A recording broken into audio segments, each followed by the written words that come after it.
دولت عباسیہ کا وہ تاجدار مامون الرشید، جس نے شیروان کے عدل اور حاتم کی سخاوت کو دنیا کے دل سے فراموش کر دیا، سلطنت بغداد پر جلوہ افروز ہوئے شہزادہ عباس مامون الرشید کا بڑا لڑکا طائفہ انمل کے قریب شکار میں مصروف ہے۔ غروب ہونے والے آفتاب کی شعاعیں آب دجلہ کے قدموں میں لوٹ رہی ہیں۔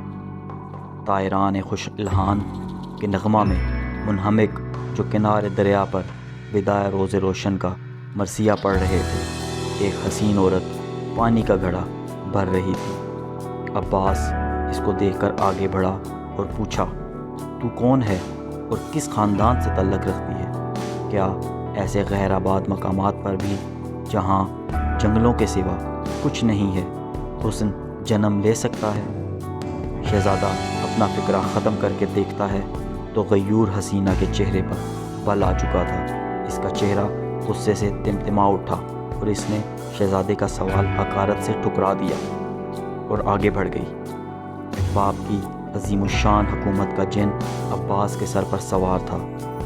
حکم دیا، اس مغرور عورت کا حسب و نسب معلوم کرو اور میری طرف سے نکاح کا پیغام دے دو۔ نوکر چاکر اس عورت کے پیچھے روانہ ہوئے۔ شہزادے نے اپنا شکار ملتوی کیا اور خیمے میں آ گیا۔ عورت خاندان برا مکہ کی لڑکی مغیرہ بنت ازدارت کی بیوہ ہے۔ اس کے ورثاء میں سے اب کوئی زندہ نہیں، صرف 2 معصوم بچے ہیں۔ نکاح کا پیغام اس کے واسطے قیامت سے کم نہ تھا۔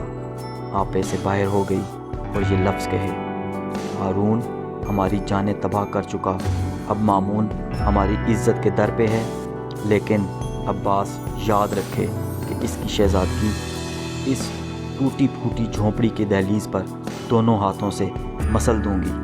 رات کا پردہ دنیا کے چہرے سے اٹھا۔ ادھر صبح صادق آل برا مکہ کی بربادی کا نوحہ کرتی ہوئی نمودار ہوئی۔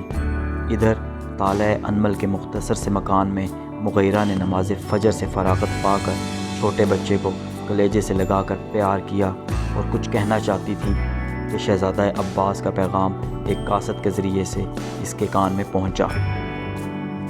شہزادہ عباس کا غصہ تیری جان اور مال خاک میں ملا دے گا۔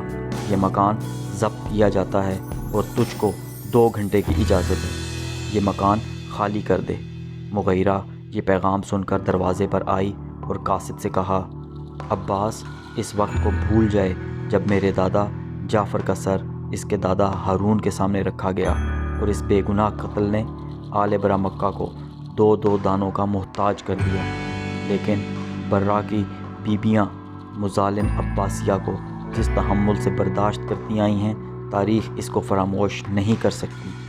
اتنا کہہ کر مغیرہ ایک سفید چادر سر پر ڈال کر دونوں بچوں کو ساتھ لے کر باہر نکل گئی۔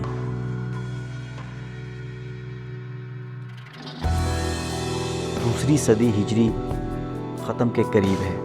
مامون الرشید کا دربار گرم ہے۔ مامون کے پہلو میں عباس تخت نشین ہے۔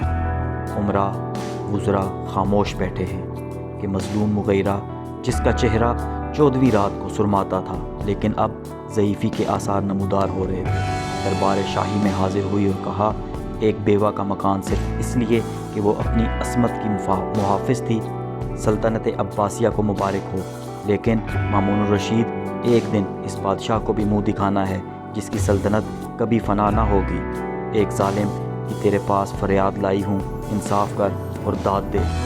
مامون الرشید نے اس عورت سے کہا، کون ہے وہ جس کی شکایت لے کر تم یہاں آئی ہو؟ عورت ہنسی اور ہنس کر کہا، شہزادہ عباس جو تخت شاہی پر آپ کے برابر بیٹھا ہے۔ آج مسلمان دنیا بھر کے عیوب کا مخزن ہو جائیں مگر یہ مردہ قوم کبھی زندہ بھی تھی۔